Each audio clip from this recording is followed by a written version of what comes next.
Russian Ministry of Agriculture shows perfect effectiveness.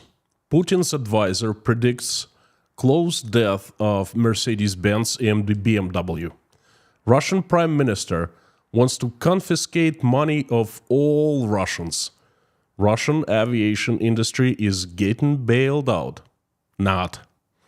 The Central Election Committee of Russian Federation is offering a new service to the public, proofreading.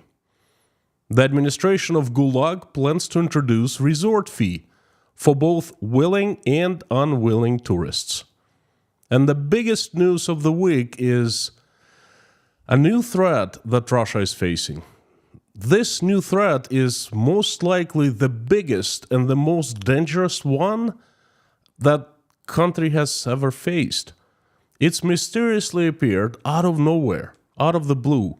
It's bigger than the evil West with its Anglo-Saxons, bigger than the Satanists. I'll tell you more about this threat right at the end of the stream. Welcome to another crazy Friday Russian news update. Last week, it must have been the craziest one of the year. So crazy that I'll try to squeeze out my regular humor and sarcasm. I'll be very serious and dry, just facts. Folks, we'll be talking some crazy stuff today. Howdy, friends. If you're here for the first time, my name is Konstantin, and this is Inside Russia, where usual Russia is explained by the unusual Russian. Every Friday, I give you crazy news update, straight out of mad circus that Russia has become. But first things first, there is no such absurdity that could not be realized in Russia. Please remember that. And the first real crazy news of this past week comes from Russia's Ministry of Agriculture. And I'll start off by apologizing. I've told many times that Russian government, different ministries are generally useless bureaucrats that sit aimlessly at their offices and are paid handsomely by the taxpayers. The result of their work is zilch. Zero. Nada. Nothing to show for. I was wrong. I misled you. I apologize. And the reason why I'm apologizing is it turns out that at least one Russian agency is doing its job, doing exactly what it was designed and created to do. And that is the Ministry of Agriculture. Agriculture in Russia for about 30 years had never been an area of national security or of huge interest of the public. Farmers, big and small, grew food and people ate food, and that's pretty much it. And all of a sudden, at the end of 2023, troubles started emerging. Prices for food started skyrocketing. Eggs disappeared from the shelves. Then eggs reappeared, but with much higher price. Food lions appeared in the country for the first time since 1991. Food stores in Russia started selling eggs individually. Yes, you can buy 1 or 2 eggs now, and it's not a joke. I'm telling you, so you understand this trouble in country's agricultural industry. The Ministry of Agriculture of Russia is responsible for Russia's agriculture, obviously. I mean, it seems fairly obvious. The ministry is there to help Russian farmers, big and small, to do everything that they grow crops. Teach them advanced processes, provide technology, provide financing. So these folks just grow crops, process crops, make food and sell it, feeding the Russians and making profit for themselves, right? And the ministry, again, it's there to lobby for farmers, to provide subsidies, to promote technologies, to educate, things like that. At least it's what we, the taxpayers, are paying for it, right? Well, wrong. Ministry of Agriculture came out and officially stated that everything is under control now. The ministry is monitoring the food prices to keep them under control. Well, this is the official statement that they made. Monitoring. For goodness sake, I thought their job was anything but monitoring, helping, promoting, financing, supporting, educating. But no. The real purpose is monitoring the food prices. Those folks at Russian Ministry of Agriculture are perfectly effective at what they do. They're doing what they're supposed to do. You know, before we just thought that they are to help the farmers. No, they are to monitoring. And this is exactly how they report. We've done our job, we monitored. And it's being monitored. We know the prices, we're seeing them going up, we're doing our job. Bada bang, bada boom, everything is perfect. 100% effectiveness. Ooh, folks, before we just to the next... let me just take a sip. Before we jump to the next news, the rumors have it that they are planning to amend the constitution, Russian constitution. Again, they just amended it 3 years ago. And future amendments are to include the following articles. Everyone is equal before the law, but some are more equal than others. Citizens have right to peaceful protests considering the protest is no more than one person. Censorship, except for state censorship, is prohibited in Russia.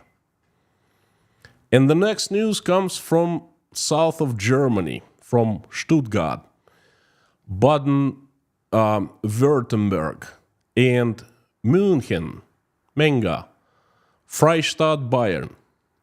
Maxim Oreshkin, this guy, former Minister of Economic Development of Russian Federation, currently the economic advisor to Russian President Vladimir Putin, announced very disturbing news this week. He predicted that two German companies, Mercedes-Benz and BMW, will be disappearing in about 10 years.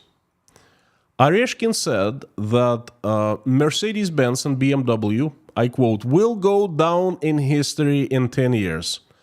As names, they will probably remain in memories, but they will repeat the ill-fated Volvo, which was sold to the Chinese.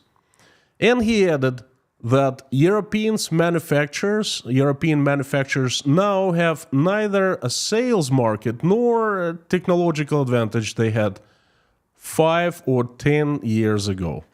Oh my gosh. No, I love both Mercedes-Benz and BMW. They're fantastic cars.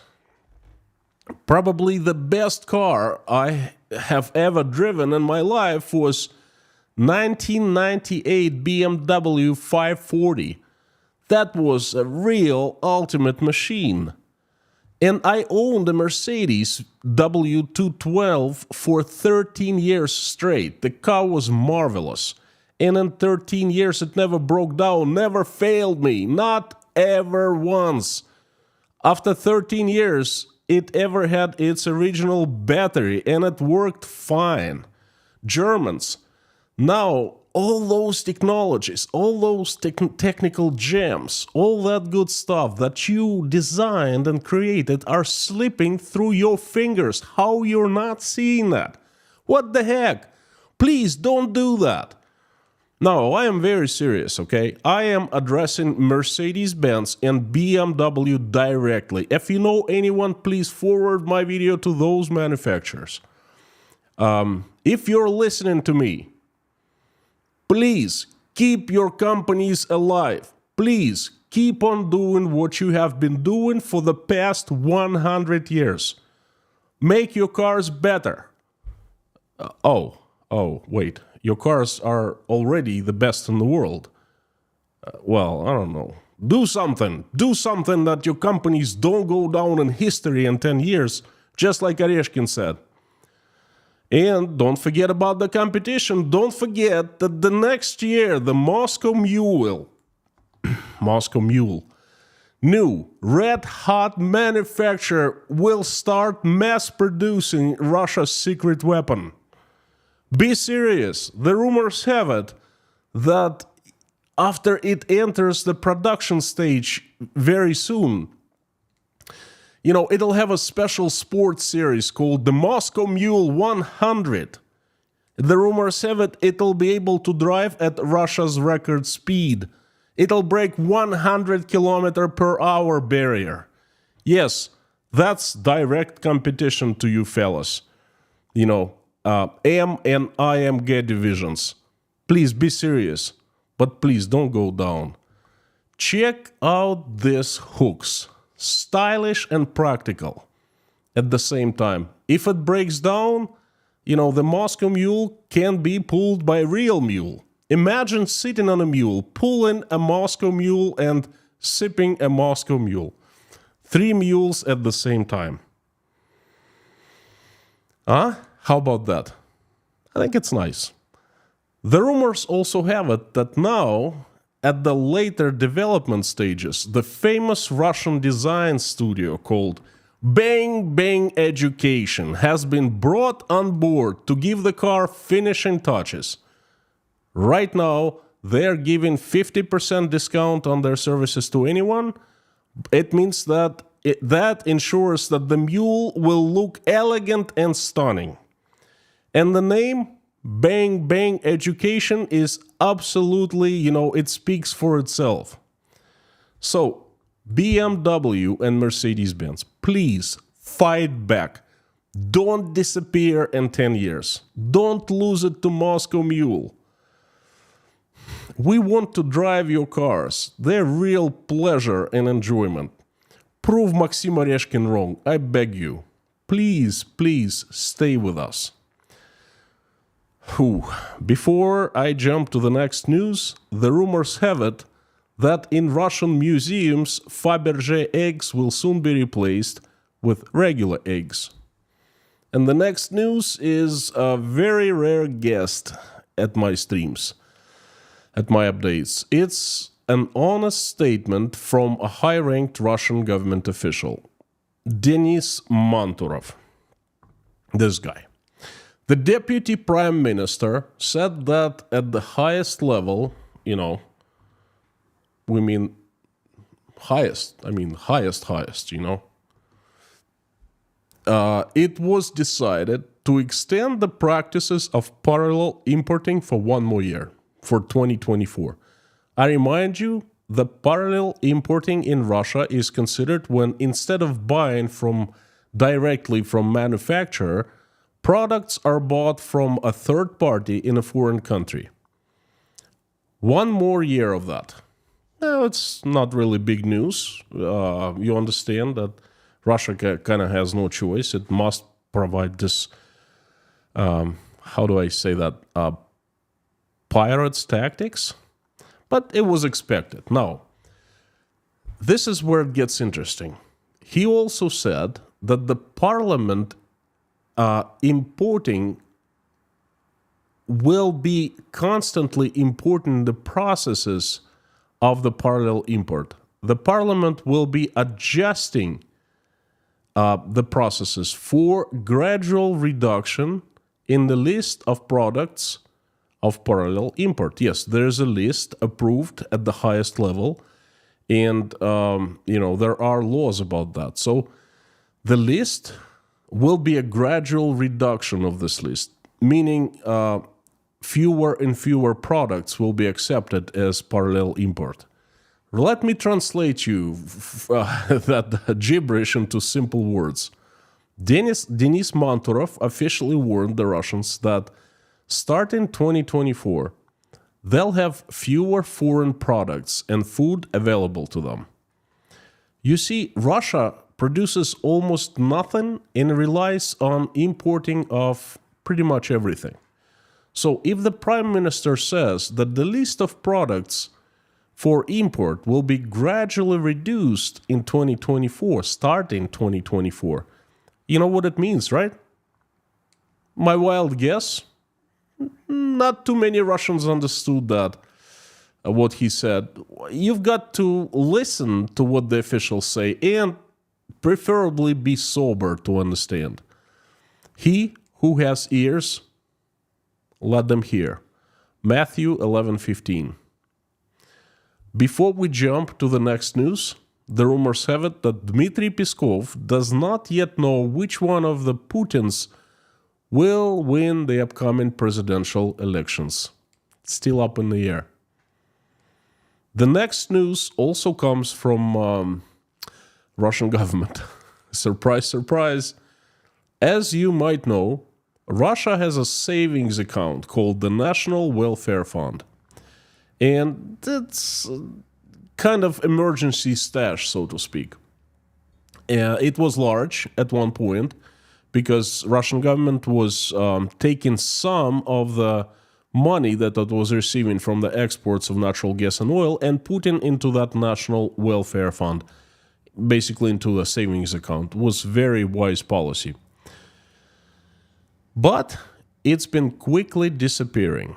It's being heavily used to finance the military-industrial complex, the war with Ukraine, and it will disappear soon. The aviation industry is going through a crisis right now. No, not crisis, a catastrophe. Russian airlines, they consist of foreign planes, the Boeings and the Airbuses, that are considered stolen, and they simply cannot fly outside Russia. They'll be arrested and confiscated upon landing anywhere outside the country, outside Russia. So Russian government has allocated some money from the National Welfare Fund to buy out some planes, to make them white, so to speak. 300 billion rubles, to be exact. That's how much money was planned to buy out the planes. The money was spent to settle the disputes over 92 aircraft. And the money is gone. And this is it. Entire Russia has 92 airplanes that can fly outside the country.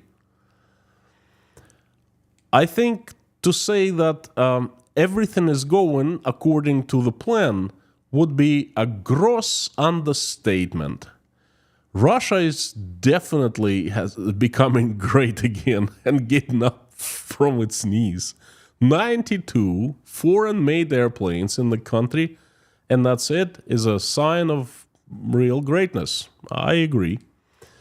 I just can't wait until Russia starts developing its own domestic airplanes. I think it'll happen when Moscow Mules go into mass production.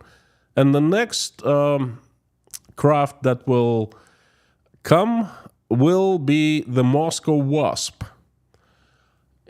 I'm sure that Bang Bang Education is already busy working on the prototype. The Moscow Wasp, Bang Bang 100. Oh, folks, I see a commercial for the new Russian planes flying, the Moscow Wasps. Bang, bang, designed from the ground up to down. Bang, bang, it hit the ground. Bang, bang, that awful sound. Bang, bang, education will do a better job next time. Whew, please forgive me for that. Before we jump to the next news, the rumors have it that in Russia, sex will soon be renamed into Act of Demographic Responsibility to the Motherland. And the next news comes from China. How it came from China, you won't find this news in Russian media. If you read Russian propaganda, you won't find much about China whatsoever, because you know what? There's nothing good to show about China. The only time when we hear about China is when Vladimir Putin flies to China, and then they completely lie in trying to cover up humiliation that he receives there into some kind of pride. Or when the Chinese president comes here and then there's a huge victory for... Anyway, you get the idea. Not much other than that. The officials, they know that they're taking Russia into the open mouth of the Chinese dragon. And they try to distract Russians from everything China news. The only news that we hear about is Sila Siberia 2, the power of Siberia 2. That's the pipeline, second pipeline supposed to be going to China. So Sila Siberia 2, the power of Siberia 2, is supposed to be built from Russia with love to China. Not so fast. So I got the news from a Chinese newspaper called the South China Morning Post. It turns out that China is dictating its terms to Russia. The Chinese aren't really negotiating about this pipeline. They are dictating the terms, and the terms are far from favorable to Russia.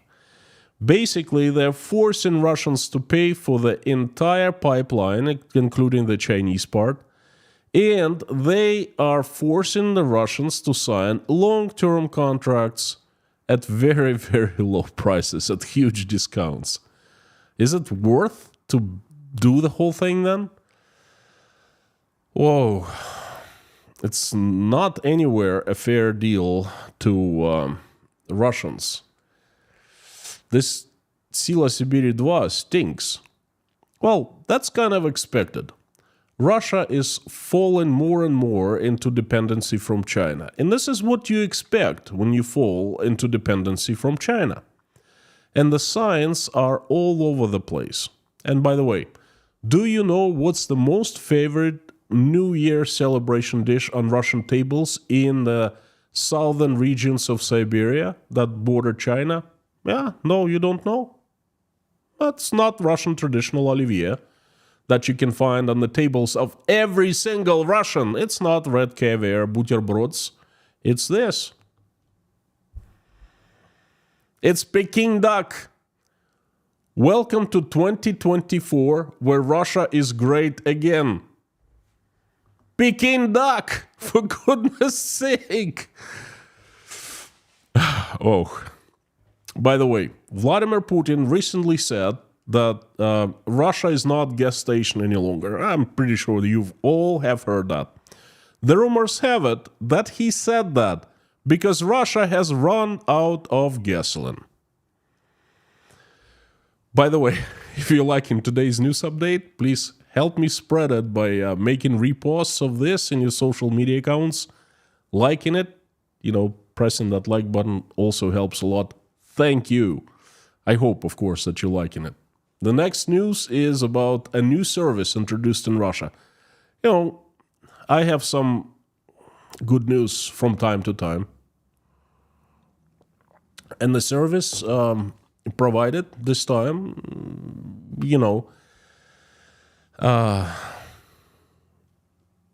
how do I put it right? The service provider is one of the agencies of Russian government. I remind you, last week, the only decent, honest, independent candidate for the upcoming presidential elections, Ekaterina Duntsova, was disqualified by the Russian Election Committee, by these people, right here. Check them out. Russia must know its heroes. These people, right here. Yes. So, them good committee people looked through the standard forms that basically were printed out and said, I, such and such, nominate Ekaterina Duntsova as my candidate for the presidential elections 2024, and they found 100 errors in 50 applications.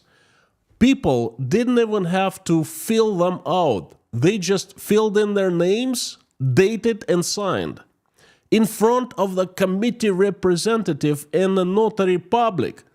And I made a big video about that. The committee people found 100 errors in 50 forms where errors are simply, cannot be found.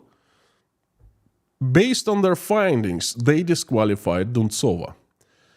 Oh, you already know the story. Made a video. Check it out. Link is right here. Watch it if you haven't watched it already. I put up link right here. Anyway, but what you don't know, you already know that. But what you don't know is that the Central Elections Committee of Russia now is offering a new service to the public, the proofreading. And their slogan for the service is this: we will find errors in any text, even if they're not there. Brilliant. Whew. Before we jump to the next news, the rumors have it that when Vladimir Putin was asked why the egg prices in Russia are so high, he answered, "Have you even seen the amount of the US national debt?" The next news comes from St. Petersburg, Russia. This is not Florida, Russia. This is nice news, holiday spirit, holiday season type of news. Remember that ABBA song, "The New Year will be in a day after tomorrow."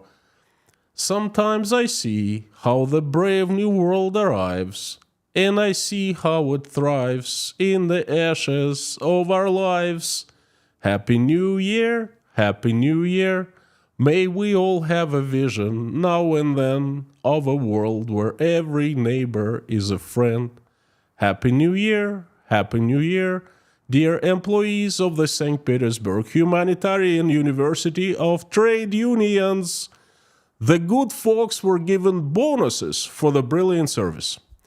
Usually the bonuses in Russia come in, cha-ching, Russian rubles, sometimes, rarely in American dollars, and perhaps in the future they will be coming in Chinese yuans exclusively. But, money. But this year, the bonuses for those good folks came in kilos of sugar, buckwheat, boxes of pasta, and cans of canned pork. There were no cash payments for the holiday at the university. Just food. Food. Buckwheat. I saw that happen before, myself personally.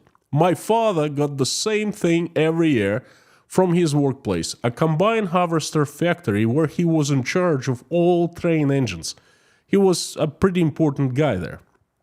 But at our home, at work, he was pretty important. At home, we barely had food.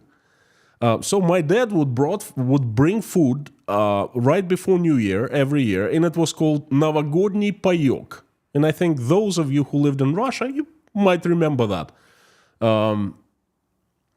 Perhaps you even had it in the Eastern Bloc, I don't know. Novogodny Payok, New Year food bonus. I remember these things so vividly. They happened some 40 years ago. And you know why?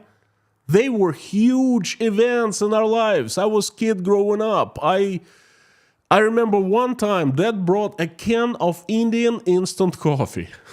I still remember the taste. It didn't taste like coffee, really, but I still remember it. And back then it was so wonderful. It was like 1987. Those times were long gone. Or so I thought. I was wrong. They are back. For real. Just ask St. Petersburg Humanitarian University of Trade Unions employees. Some of them are old enough to remember those days of the USSR, the days of old payoks, and now they remember the days they are in the days of new bonuses. That's a very fancy name for payok.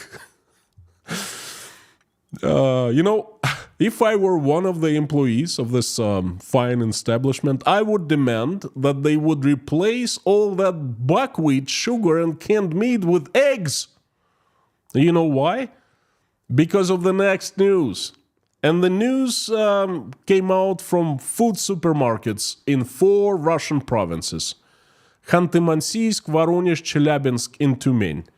One of Russia's biggest food supermarket chains, called Lenta, has limited the sales of eggs. No more than 3 packages, that's 30 eggs, into a one-time sale to one person. Now, you understand why I would demand eggs as bonus if I was them.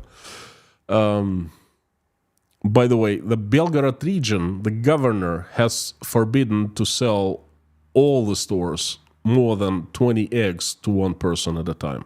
Not just the supermarket chain, the governor, okay? Folks, the defense rests its case.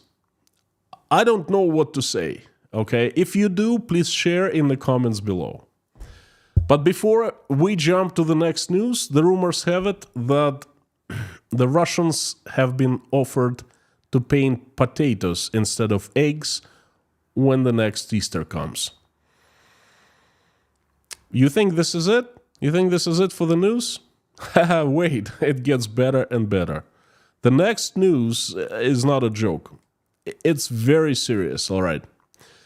If you watched my economic streams in the past, I analyzed the proposed budget for 2024 in Russia. And I wondered where the government would get the extra revenues they showed on paper. This is just crazy. It looks like they showed that the revenues would be much, much higher than they really are. In the science of finance, money just don't magically appear from out of thin air. You know, money must have sources. They come out of something. Taxes, debt, borrowed money, and so forth. The last week, we might have gotten the answer. The Minister of Finance of Russian Federation, Anton Siluanov, was meeting with the Tsar, and he came up with a brilliant idea.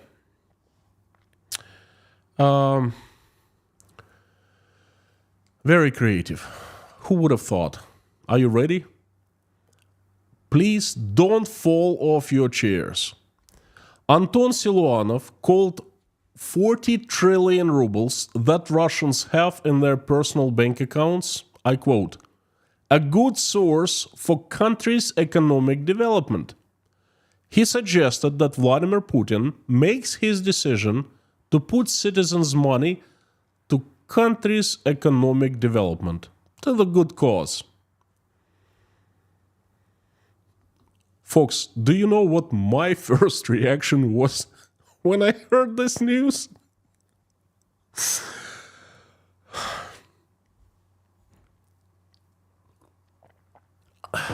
I felt relief and joy. I was joyous that I don't have money left in Russian bank accounts. A good resource? The head of Ministry of Finance suggested that Putin take that good resource from personal bank accounts and throw into the economic development. That's the answer how to come up with those mysterious revenues in the next year. Let me translate Siluanov language into plain English. If you keep your money in banks, Russians, soon you might not see them. But at least you will know, and you will feel patriotic knowing that your life savings were spent on Russia's so-called economic development. Oh, there will be exemptions, of course. The oligarchs and Putin's friends, they will not spend their money on economic development, but hey, you can have everything, you know. Mr. Siluanov actually taught us a very valuable lesson.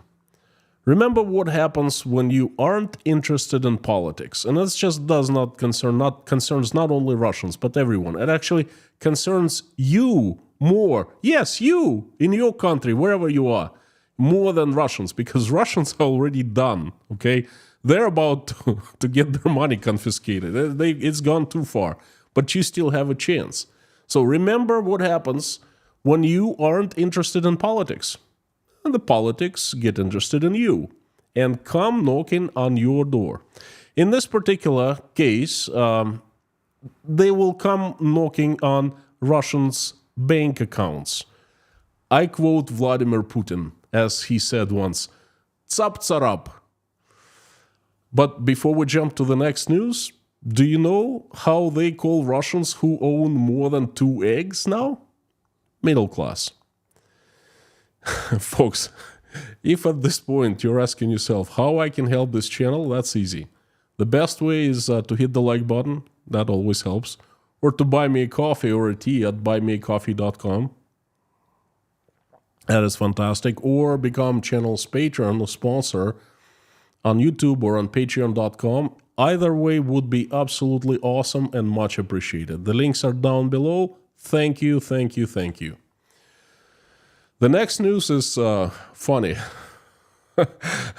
Like the other ones aren't funny, you know. Do you know what Magadan province is? Magadan. You must have heard the name. All right. Also known as Kolyma. So have you heard of it? It's one of our planet's most inhospitable places to live. It's absolutely terrible. And it's the heart of GULAG. And you all have heard of GULAG.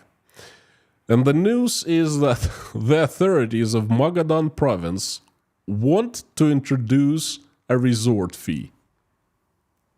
Yes, a resort fee. They want to take money from tourists to develop a positive image of the province. Well, there are no tourists in Magadan, except for those who come handcuffed and in robes. They are brought to Magadan.